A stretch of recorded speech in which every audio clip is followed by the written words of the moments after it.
Assalamualaikum my dear learner and welcome back to my YouTube channel. Let's read another newspaper article today. I learned some new advanced grammar rule and the meaning of all the advanced and dramatic expression that has been used in this article. So let's start our today class by reading its heading. Heading is PTI top brass swapped up after Shangchani power show. PTI, as you all know, PTI is a political party. Top brass, top का मतलब होता है जो ज़रा आला ओहदों पे जो आदमी होते हैं किसी भी पार्टी में। ब्रास का मतलब होता है टॉप, ऊपर वाले ब्रास होता है आदमी या इंतज़ामिया या अमला। ठीक है जी। ब्रास का मतलब होता है जो अच्छे अच्छे, मतलब उनको अच्छे ओहदे मिले होते हैं, उनको कहते हैं ब्रास।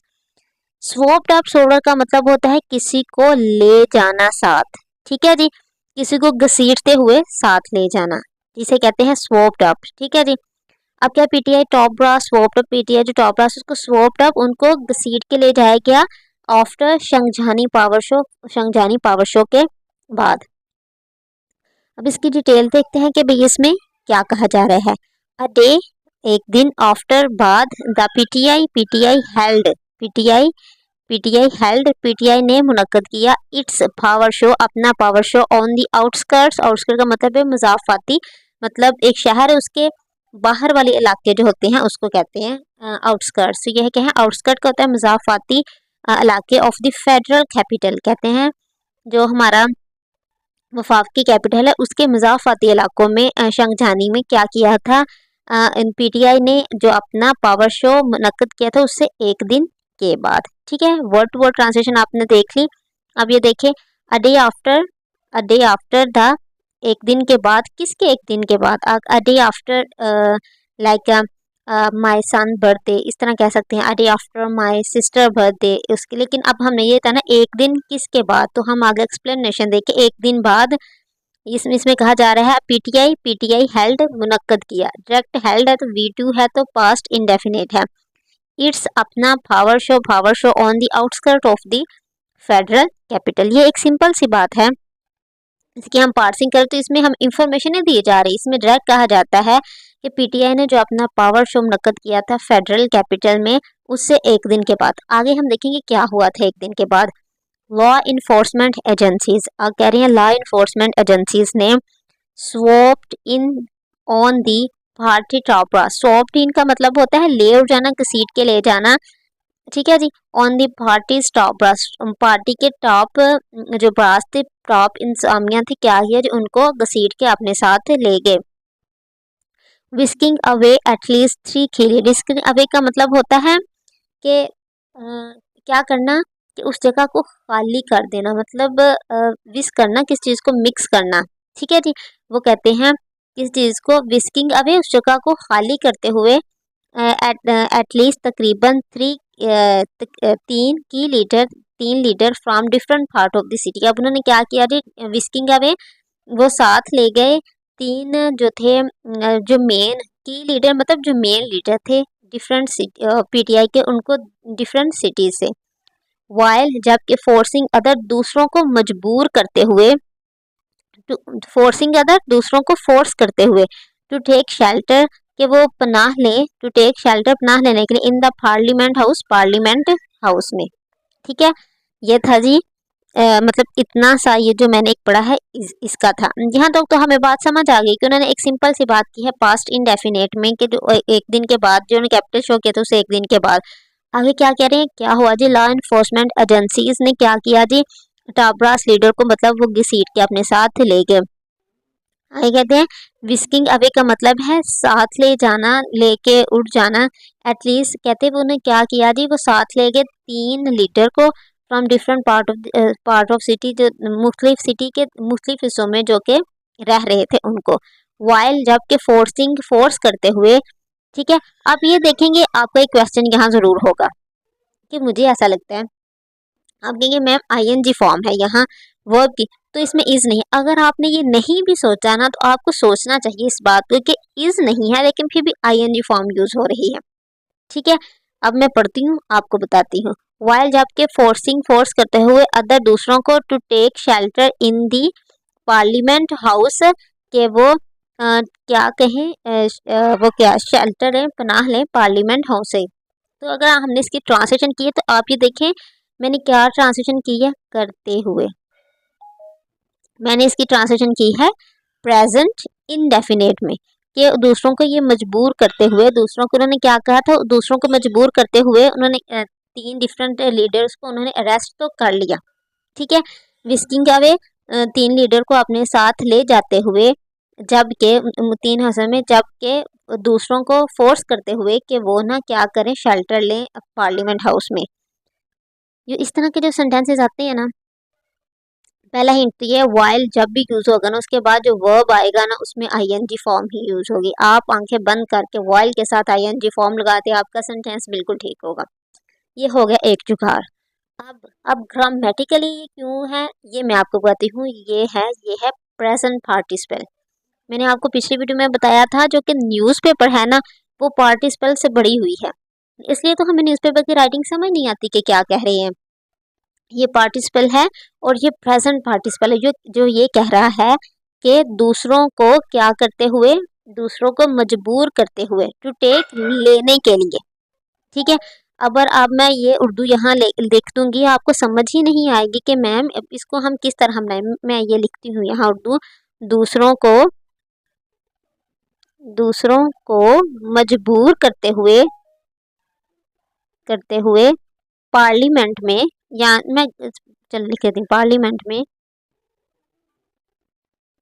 पनाह लेने के लिए। अगर मैं ये सिंपल सा ये लिखूंगी ना, इतना सा, यकीन मानिए आप कहेंगे अजीब इंग्लिश है भाई, इसमें ना समझ आ रहा है, ये पास्ट का सेंटेंस है, फ्यूचर का है या प्रेजेंट का है, ठीक है। करते हुए भी आ रहा है, पनाह लेने के लिए भी आ रहा है। लेने के लिए तो हम कहेंगे चलो कहीं ना कहीं फ्यूचर है, ठीक है।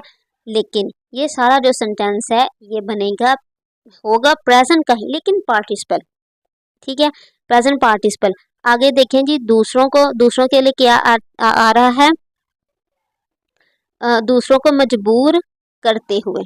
पार्टिसिपल का एक रूल होता है कि जो वन वर्ड पार्टिसिपल होता है ना, मतलब एक पार्टिसिपल ऐसे होते हैं, एक लंबा लेक्चर हो जाए, लेकिन फिर मैं आपको थोड़ा सा हिंट दे दूं कि जो पार्टिसिपल होता है ना, एक एक वर्ड का होता है पार्टिसिपल, और कुछ पार्टिसिपल 2-3 वर्ड्स पे होते हैं। जो वन वर्ड होता है ना पार्टिसिपल, उसे कहते हैं, शुरू में लिखते हैं ये मजबूर करते हुए का मतलब क्या आता है, फोर्सिंग। तो हम इसे इसका क्या लिख देंगे, फोर्सिंग। ये मैं एक और पेज यहाँ ऐड कर लेती हूँ, नहीं ये देखें जी, फोर्सिंग अदर्स। अच्छा, फोर्सिंग अदर तो आ गया हमारे पास, ये यहाँ क्या, मजबूर करते हुए दूसरों को क्या करने के लिए, ठीक है जी। ये तो हमारा आ गया एज अ सब्जेक्ट काम हो गया जी, फोर्सिंग अदर, दूसरों को मजबूर करते हुए, क्या मजबूर करते हुए, to take shelter in the parliament, parliament में पनाह लेने के लिए। ये कितना आसान है, अगर आपको पार्टिसिपल आता है आप उसका एग्जैक्ट उर्दू से ही आप ये सेंटेंस बना लोगे। उनकी शर्त ये है कि आपके पार्टिसिपल क्लियर होने चाहिए इन न्यूज़पेपर पढ़ने के लिए, आर्टिकल राइटिंग लिखने के लिए। ये मैंने एक छोटा सा हिंट दिया है, लेकिन पार्टिसिपल एक बहुत ही टफ चैप्टर है, जो कि मुकम्मल आप क्लासेस लोगे तो ही आपको आ सकते हैं। जिसमें आप क्वेश्चन करो अपने टीचर से, ये यहाँ कैसे आ रहा है, ये यहाँ कैसे आ रहा है, ये वर्ड कैसे है, इसमें इसका हेल्पिंग वर्ब हम कहाँ यूज़ करेंगे, तो वो ये है। अगर आप इस पूरे सेंटेंस में देखें ना, पूरे सेंटेंस में आपको कहीं हेल्पिंग वर्ब नज़र आ रहा है, इज आ रहे हैं, वॉज वर, यहाँ आपको नज़र नहीं आ रहा, क्योंकि इसका जो हेल्पिंग वर्ब है ही नहीं। ये पूरे का पूरा सेंटेंस क्या था, पास्ट इनडेफिनेट था। उन्होंने एक दफ़ा यहाँ यूज़ करके उन्होंने काम ख़त्म करके आगे वो कोमा लगा के वो कह रहा है कि भाई इसका सब्जेक्ट पीछे ही है, आगे जो इसे वर्ब लिख रहा है और पार्टिसिपल में जुमले बनाई जा रहा है राइटर। ओके जी, आगे देखते हैं फिर नीचे उसने क्या लिखा है जी, बाय 11 PM ऑन मंडे, ठीक है जी, 11 PM मंडे को। आपको पता है जब हम डेट लिखते हैं तो मतलब क्लॉक, ये जो टाइम लिखते हैं तो उसके साथ हम बाय लिखते हैं, ठीक है। By 11 PM on Monday, Monday को 11 बजे, देयर वर कंफर्म्ड रिपोर्ट, वहाँ कंफर्म्ड रिपोर्ट्स थी about the arrest of the PTI chairman barrister Gohar Ali Khan, fire brand leader Sher Afzal Marwat. Fire brand का मतलब होता है कि जो एक निशान बन जाता है। अगर हम कहते हैं शेर अफजल मरवत, बहुत से लोग उनको पसंद करते हैं, हमें डायरेक्ट उनका नाम लेने से पता चलता है कि भाई पीटीआई का सपोर्टर है, उसका फायर ब्रांड बन गया। अगर हम कहें ना इमरान खान, तो हमें डायरेक्ट पता चल रहा है कि पीटीआई की बात की जा रही है यहाँ। तो इस तरह कोई बहुत ही मशहूर कोई लीडर हो, कोई बहुत ही मशहूर चीज़ हो किस चीज़ की, कि उसके नाम से ही पता चल जाए कि ये इससे रिलेटेड है, तो उसे कहते हैं firebrand. Marwat, Waziristan, lawmaker Zubair Khan and the lawyer Shoaib Shaheen, ये क्या थी, ये रिपोर्ट आई थी मंडे, क्योंकि उनको अरेस्ट कर लिया गया है। जो कि ये वाला सेंटेंस किस में है, ये पैसिव वॉइस में है, प्रेजेंट इंडेफिनिट के। आपको मैंने बहुत दफ़ा बता चुकी हैं, अगर आपको फिर भी नहीं आता आप कमेंट कर दें, मैं आपको बता दूंगी कि किस तरह ये प्रेजेंट इंडेफिनिट का पैसिव वॉइस है। आगे देखें जी, आगे पढ़ते हैं जी। Barrister Gohar and mister Marwat were taken into the custody separately outside the Parliament House by a large number of the personnel as the police bundled them into the vehicle as soon as they exited the Assembly building after Monday session। ठीक है जी, पढ़ लिया इसको। अब word to word translation करते हैं जी। Barrister Gohar, mister Gohar और mister Marwat were taken to the custody separately. Separately का मतलब होता है अलहदा अलहदा कस्टडी में उनको लिया गया था। ये भी किसका सेंटेंस है ये आप मुझे बताएंगे, बहुत ही सिंपल है। आप वर्ड देखें उसके साथ वर्ब देखें, आपको पता चल जाएगा कि कौन सा सेंटेंस है। आउटसाइड द पार्लियामेंट, पार्लियामेंट के बाहर, हाउस, पार्लियामेंट हाउस, बाय किसके जरिए से, by a large number of the personnel. Personnel का मतलब होता है एहलकार।